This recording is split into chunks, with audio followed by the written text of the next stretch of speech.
बच्चों, आज हम बाल राम कथा का चैप्टर 3 पढ़ेंगे। 2 वरदान। इसके पहले हमने अवधपुरी में राम में अयोध्या के बारे में जाना और राम के शिक्षा दीक्षा को जाना।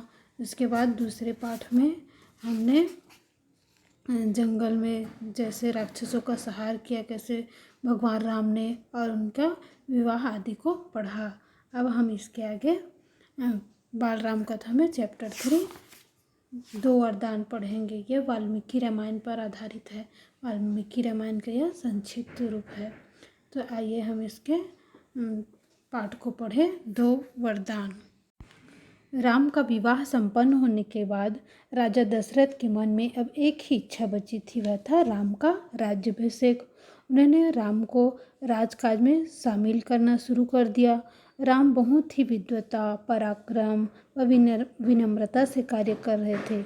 दरबार में राम का सम्मान निरंतर बढ़ता जा रहा था और पूरी प्रजा उसको बहुत चाहती थी। राजा दशरथ ने दरबार में कहा, मैं वृद्ध हो चला हूँ और राज्य का कार्यभार राम को सौंपना चाहता हूँ। सभा ने राजा दशरथ के प्रस्ताव का स्वागत किया। शुभ काम में देरी कैसी, यह कार्य कल सुबह ही कर दिया जाए। भरत व शत्रुघ्न उस समय अयोध्या में नहीं थे। वे अपने नाना कैकेयी राज के यहाँ गए हुए थे। राजा दशरथ ने इस संबंध में राम से चर्चा की और कहा कि भरत यहाँ नहीं है, पर मैं चाहता हूँ कि राज्याभिषेक का कार्यक्रम न रोका जाए। उन्होंने राम से कहा, जनता ने तुम्हें अपना राजा चुना है। तुम राजधर्म का पालन करना, कुल की मर्यादा की रक्षा अब तुम्हारे हाथ में है। राज्याभिषेक की तैयारियां रानी कैकेयी की दासी ने भी देखा। मंथरा, कैकेयी की दासी का नाम था मंथरा। मंथरा यह सुनकर जल भून गई कि कल राम का राज्याभिषेक होने वाला है। उसने रनिवास अर्थात रानियों का महल में जाकर सोती हुई कैकेयी को जाकर कहा, अरे मेरी मूर्ख रानी, उठ, तेरे ऊपर भयानक विपदा आने वाली है। विपदा मतलब संकट, विपत्ति का पहाड़ टूटे इससे पहले जाग जाओ। उसने कहा कि कल राम का राज्याभिषेक होने वाला है, अब राम युवराज होंगे। कैकेयी ने कहा, अच्छी बात है, राम इस पद के योग्य है।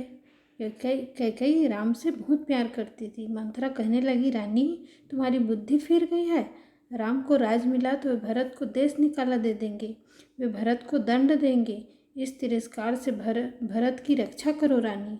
कोई ऐसा उपाय करो कि राजगद्दी भरत को मिले और राम को जंगल भेज दिया जाए। कैकेयी पर मंथरा की बातों का असर होने लगा। उसे मंथरा के तर्कों में सच्चाई दिखने लगी। मंथरा की बातों को सुनकर कैकेयी सोचने पर विवश हो गई और उसने कहा, अब तुम ही बताओ मैं क्या करूं। मंथरा ने कैकेयी से कहा, याद करो रानी, महाराज दशरथ ने तुम्हें 2 वरदान दिए थे। दशरथ से अपना वचन पूरा करने को कहो। एक से भरत के लिए राजगद्दी मांग लो, दूसरे से राम को 14 वर्ष का वनवास। तुम मैले कपड़े पहनकर कोप भवन चली जाओ। तुम दशरथ की प्रिय रानी हो, वे तुम्हारा दुख देख नहीं पाएंगे। बस उस समय तुम दोनों वचन मांग लेना। रानी कैकेयी मंथरा के कहे के अनुसार कोप भवन चले गई।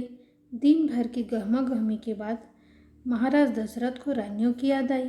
सबसे पहले वे कैकेयी की कक्ष की तरफ गए। कैकेयी वहाँ नहीं थी।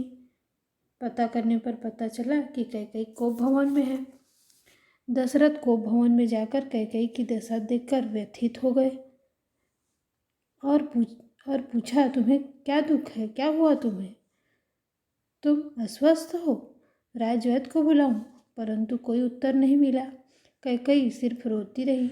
दशरथ भी भूमि पर बैठ गए, विनती करते रहे। कैकेयी बोले, मैं जो मांगू उसे पूरा करोगे? कैकेयी बोली, मैं जो मांगू उसे पूरा करोगे? दशरथ ने कहा, तुम मेरी सबसे प्रिय रानी हो, मैं तुम्हारी हर इच्छा पूरी करूँगा। कैकेयी ने कहा, आप मुझे 2 वरदान दीजिए जिसका संकल्प आपने वर्षों पहले रणभूमि में लिया था। रणभूमि मतलब युद्ध की भूमि में। दशरथ ने हामी भरी। ठीक है, तुम जो कहो।